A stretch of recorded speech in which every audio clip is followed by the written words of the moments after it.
gentlemen, how exciting is this? Welcome back, grade 10s. Wow, we are together for one more class. And today, ladies and gentlemen, we're going to go to a place called China. And in China, we're going to look at their response to COVID-19. And the reason why we're looking at China is, you may be aware of this, China's a pretty big thing in the global village.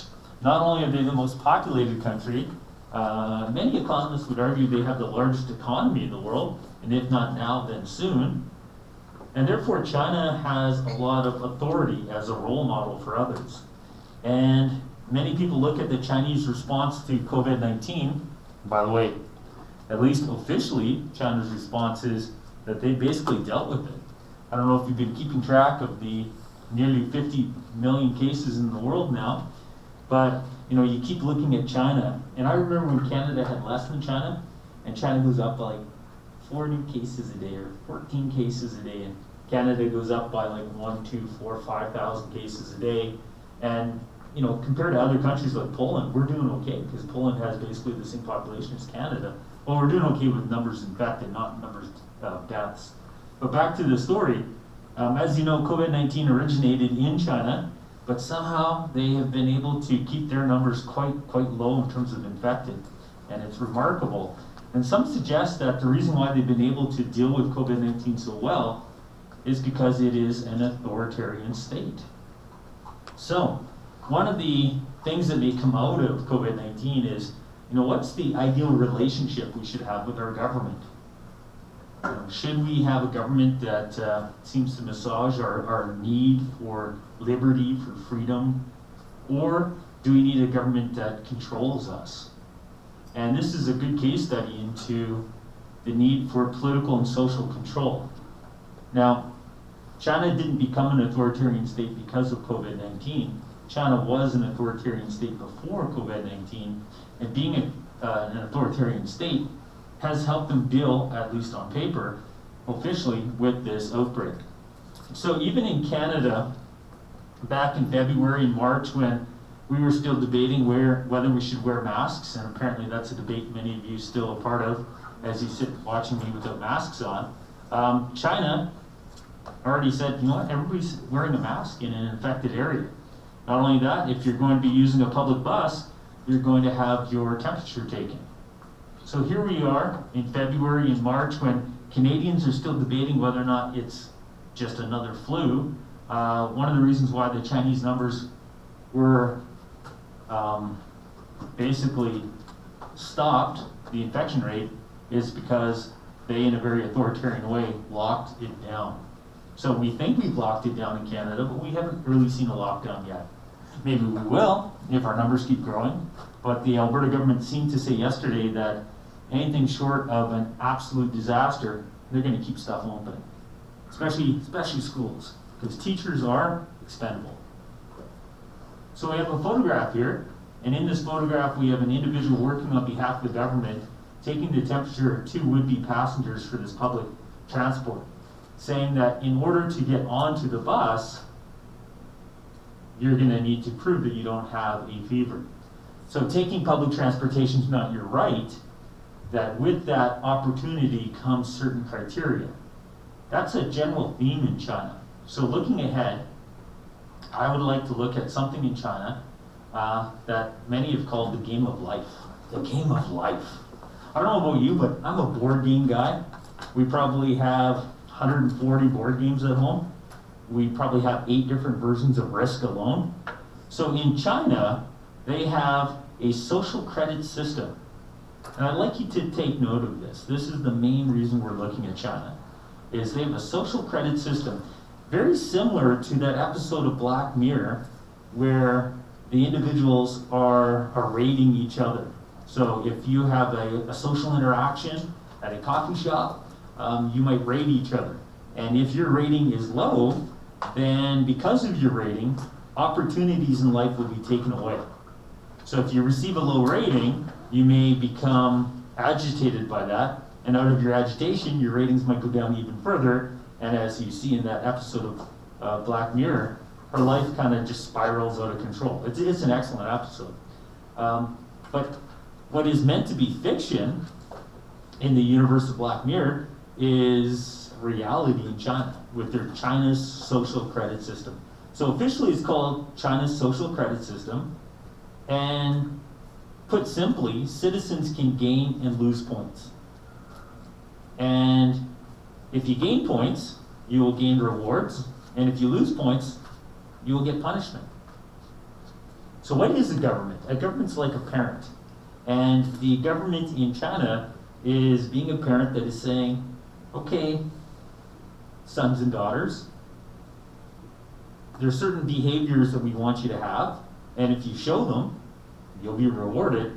And there's certain behaviors we want you to avoid, and if you show them, you'll be punished. So you have a parent that is social engineering. You have a government that is trying to engineer what kind of people we become.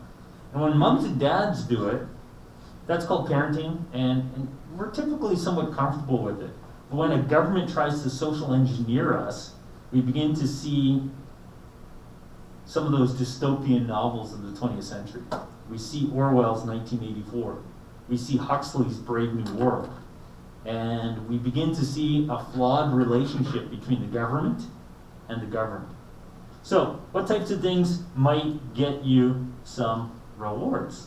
Well, citizens can gain points by donating blood. Well, that's not a bad thing. You know, I'm okay with that. I'm on board with that. I mean, we need blood. We need a blood bank. You know, we need to, give the gift, right? So there's nothing too controversial about that. Unless someone is so desperate to gain points in the favor of government that they're giving blood that they really don't have to give up, right? Like, they're giving blood too often. But let's put faith in the system that they're not going to allow people to give too much blood to the point of sickness. So citizens gain points by donating blood, donating money. That on the surface seems good, but the problem with citizens gain points by donating money, you already have a system that favors the rich. Some people have more opportunity to donate money. That in China, there are billionaires. There are billionaires living in China. And therefore, they have an opportunity to donate money. And with that comes points. So what is not officially a democracy, no one's going to call China a democracy except maybe the Chinese, begins kind of a rule where some people have more power, or in this case points, because of their wealth. And a rule by the wealthy is a plutocracy, or a rule by the elite is an oligarchy. So we have this idea that, that could be manipulated. If you're giving points out to people that have money, you could end up becoming a plutocracy, ruled by the wealthy. You could be an oligarchy, ruled by an elite, because some people are getting points because they have the opportunity to give money. So maybe your personal income, your personal wealth, is $10 billion. And my personal wealth is $1,000. And I'm feeling very charitable. I give $500 away. I give half of my wealth away. You're feeling somewhat charitable. You give $100,000 away. That's a fraction of your wealth. But $100,000 is, don't make me do the math here, 200 times what I gave. So what I gave is very fractional compared to what you gave. But what you gave relative to your total wealth is insignificant. And I gave half my wealth away. So if we're going to allow people to gain points based upon donation of money, then hopefully there's some criteria to say, well, how much money? Is it a relative number or an absolute number? Keep looking at the game of life, because you want to know the rules before you play the game. Engaging in charity work. Why not encourage that? Community type building activity. It'd be great if more people engaged in charity work. But the critical thinker in me might be asking, what kinds of charities qualify? So do these have to be government-sponsored charities? And if so, am I not just becoming a servant of the state? So who defines the charity? Critically thinking, that's what I would be saying. Who defines the charity, right? So as we would do if this was an A1 source, and in grade 12 it could be, I'd want to look at that and say, well, a nuance within engaging in charity work is, Well, who defines the charity? I bet in Adolf Hitler's Germany in the 1930s, the Hitler Youth might be seen as a bit of a government-sponsored charity. But their purpose wasn't really to build a community as much as it is to indoctrinate a generation to grow super soldiers, right? So engaging in charity work could be manipulated to serve the state. Now this next one, you don't even have to think too critically to see a problem. Praising the government on social media.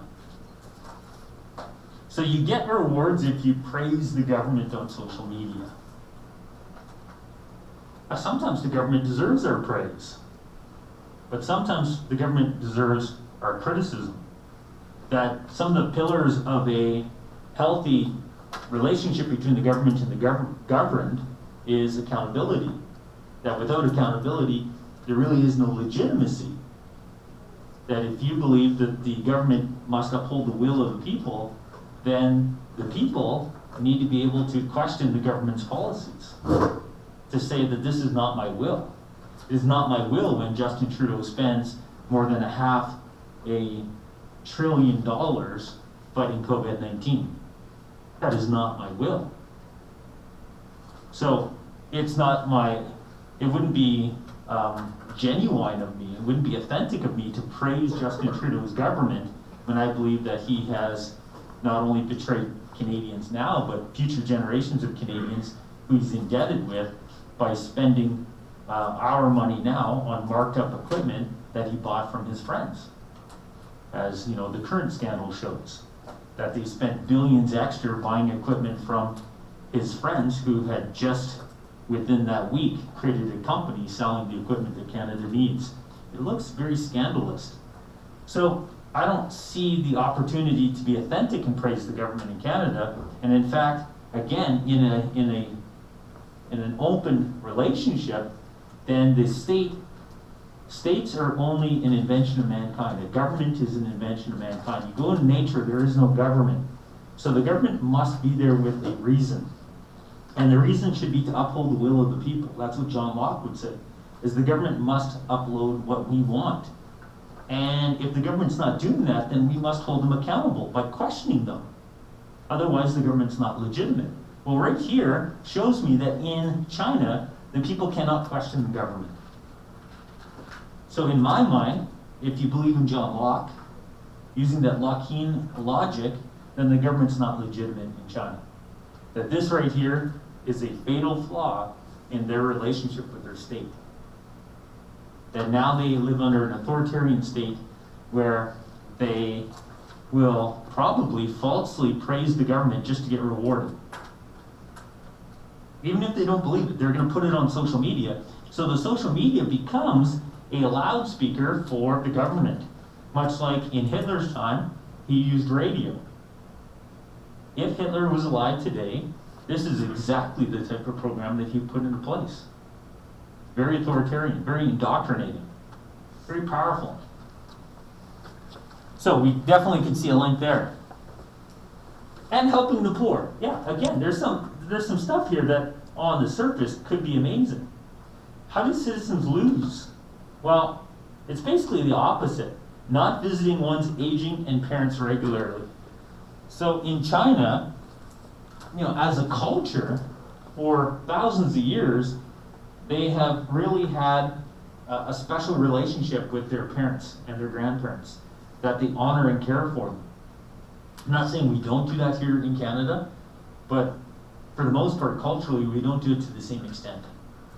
That in China, the parents and grandparents are seen as not a liability, but as people to care for and to honor, because we are here only because of them. So again, there might be some logic behind that, right? It's also, though, critically thinking by making the Chinese people always, let's go visit our parents and grandparents more regularly. If communism and authoritarianism and conservatism and traditionalism are more rooted in that generation, then it's another opportunity for social engineering. Sit down with your grandparents more. You'll probably become more conservative. You'll probably value traditions more. Being that it was, communism was a creation from generations ago now in China, they won the Chinese Civil War in 1949, then maybe some people's grandparents that are currently alive, they were some of the first communists. So it's a way to create some kind of link with the past to ensure the future. Love this next one. Citizens lose points by cheating on online games. That's cool. Insincere apologies for crimes committed. So, you wrong someone, you say you're sorry, but are you though? Are you? I don't think you're sincere. Spreading rumors on the internet. Now, all of these things may seem pretty trivial, but the point is, how do citizens lose? Well, China's social credit system expands the idea of a standard credit check to all points. Each citizen is assigned, a starting number, like 1,000 points, but they're constantly monitored. So who's monitoring them? That's kind of the big point here. We're monitoring each other. We are monitoring each other. So if you see me cheat on an online game, you report me to the government, I lose points. If you see me insincerely apologize for crimes committed, you report me to the government, I lose points. If you see me and I'm like, hey, I should go see my dad or my grandpa, and I'm like, I'm not gonna go visit them, let's go cheat on online games instead, then I lose lots of points. So the really threatening thing about this system is the government is activating citizens to watch citizens. So this is very Orwellian. This is very, invasive. It's an invasion of, in America, what we call the Fourth Amendment, the right to privacy from government. In China, they don't have the Fourth Amendment. They don't have the right to privacy from government. And now the government is activating. They're enlisting, right? They're really recruiting all citizens to watch each other. So now when you're in China, as a Chinese citizen, your assumption has to be that everyone's watching you. So now when you leave your apartment and you go out, you're probably going to go out with not a lot of realism, not a lot of credibility. The things you say publicly, the way you act publicly, is only going to be in ways that honor the government. So how can you see a revolution in government? How can you see progress in government when people are being forced publicly to praise the government? All government must be held accountable. Trump's going to be held accountable at the beginning of November. And even if he wins, at least he sought a free election. Not a lot of opportunity here to question the state, and that's very concerning. So to me, that's the thing. You're in a coffee shop, you're sitting down, you don't know if the people next to you in that next booth are listening to you and reporting you to the government. I find that very invasive. And I assume that you probably find it even more so. I assume that you value your privacy more than I do. That there's a lot of reasons to move to China. The Chinese economy is growing much faster than most of the rest of the world. That your future, to some extent, could lie in China. But based on this, would you want to live there? Maybe not. So not only do they have things tracking you, so as you step out of your place, they know your temperature. They're tracking you through your cell phone. They also have people tracking each other. So they're not just relying on technology as Orwell might. They're also relying on boots on the ground as they're mobilizing citizens to watch each other. So what are rewards? Well, here's the kicker.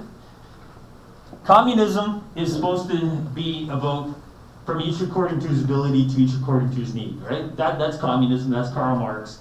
From each according to his ability to each according to his need. So being that China is meant to be a communist state, then everybody should get what they need. So why do we need rewards? I thought this is communism. I thought we get what we need. But if you look at this, if you look at the rewards, some of the rewards are things like fast tracking in a work promotion. So it's not based upon meritocracy. You might see people promoted at work, not because they're working better than you, not that because they're better at their job, but just because they praise the government more. So a number of you do work, and you can relate to how frustrating that could be. All of you are in my class. So let's say Joey here has 100%, because every day Joey's just super nice and praises me. But Joey doesn't get anything. Joey's lost, right? Joey's the weakest student in this class academically, but is getting the highest mark, and actually is already being pushed on to, they get to skip social 20, Joey's gonna go straight to social 30, because Joey just praises like no one else. Doesn't seem fair. Doesn't seem fair. I don't know about you, but when things aren't fair, I get really angry. How are they not getting angry? Well, because they can't publicly show their anger, because they'd be punished, right? Priority status for children's school admissions. So when we went to China in 2008, we went to tour some schools, and they didn't let us go see the regular average schools. They showed us the showcase schools, where they had like kindergarten kids playing like Beethoven on the piano. It's like, oh man, you guys seem to be really advanced. Tell me more about those homeless guys with no legs that we walk by on the street though. How come you're not helping them? So, priority stats for children's school admissions sure doesn't seem like Marxism. Easier access to bank loans, tax breaks. So as alarming as the rewards seem, to me the punishments are at least equally alarming. So, you've been questioning the government? Well, you might not be able to book a flight. Wait, what? You're taking away my mobility rights? So because I question the state, I'm not allowed to leave China? You're basically imprisoning me. That seems pretty significant. Because I question the state, I may not be eligible for certain jobs. Now you're taking away not only my mobility rights, but my employment rights. Restricted access to public services. So because I'm questioning the state, my kids can't go to public school? That's not Marxism. This is fascism. That is to the letter fascism. That's not Marxism. Restricted access to public services. So because I question the state, when I get sick, when I'm hurt, I can't go to the hospital. I have to go to a private hospital. So only those with wealth can actually question the state. If you don't have enough wealth to provide private services to your family, then you're going to have to be a docile servant of the state. Well, that's I don't live there and I'm getting angry, right? So restricted access to public services. That's the least communist thing that they could be doing, and that's absurd. That is absolutely absurd. Because in China, even more so than Canada, if you don't receive an education, you're going to have very limited opportunity. And healthcare goes without saying that you're going to want access to healthcare. So now, because on social media you questioned the Chinese government, when you're sick you can't go to the hospital. That's absurd. Or even not better yet, but in addition, the government will publicly shame you on TV. So they will mention you. They will publicly shame you via social media. They got cool apps like that. So you could be looking at your phone in China and be like, oh, within 100 meters of me right now, there's a guy whose score is, remember 1,000 is where you start, 212. And in that, these are all the bad things he does. He cheats on games. He doesn't go visit his mom. What a horrible person. He said these things, and then you walk around the Starbucks, because they have Starbucks. You walk around Starbucks and you're like, oh, I'm getting closer, I'm getting closer. Who is this guy? Getting closer, getting closer, oh, beep, beep, beep. Oh, there he is. It's the guy. It's the dissident. It's the anti-government, fanatic. Isn't that brutal? But they have that. They have like a little tracking system. It's kind of like go find my friend, but go find like the enemy of the state kind of stuff. And I wish this was something of science fiction, because again, this is a great story But the reality is, this is what's happening in China. So if you scroll down a little bit further, there's lots of other stuff here that we won't be working through, but there is some further commentary about this system, the social credit system in China. So we got all these, there's a video on it, a long movie about it, and I figured you guys didn't want to watch the movie, so I watched it and I took clips out of it, and here it says the highest score could be 950 instead of 1,000, but then it talks about all this other stuff about how it's helping and how it's hurting China. So if you're looking for additional information, I've left lots of things down here for you. But I do find this troublesome. I find it somewhat similar to this cartoon here. This cartoon's been on a diploma exam before. And really this cartoon, for me, captures the Social 30-1 course that you're headed towards. That it's looking at a society that's divided. And this is China today. That there's different curfews depending upon your rank of citizenship. So in China today, depending upon your number, you may have opportunities that others don't. You can go on the train, you can go on the plane, you can stay out late, you can go to certain restaurants and schools and hospitals. This was meant to be a criticism of LBJ's government in the late 1960s in the USA, but now is reality 50 years later in China. The idea that we have a government that treats people differently, sorts them based upon their loyalty to the state.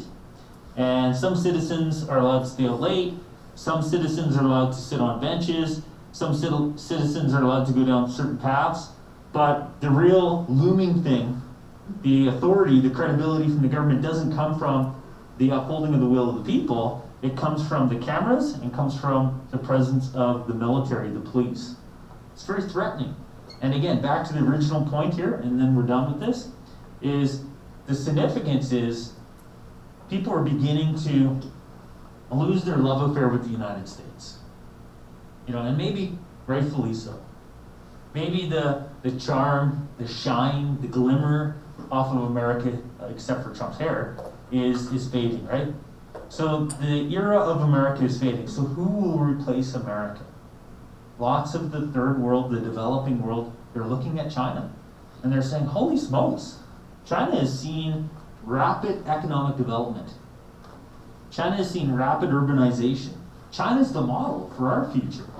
So much of the continent of Africa, they're really weighing two alternatives right now. Do we follow the American model? Even America looks unhappy with the American model. Or do we follow China? What will a world based on the model of China look like in 25 years? That's your world. That's your world that you will raise kids in. Because soon, China's economy will dwarf that of the United States, plus Europe, plus Canada, plus India. And in a world where China has that much power, it's going to be hard not to see lots of little Chinas pop up. And there's Trouble in Little China. Is that the movie? Trouble in Little China? No, nobody. Anyway, that's the end of that. So I'm going to put up a source for you to think about. And while you think about it, I'm going to upload this.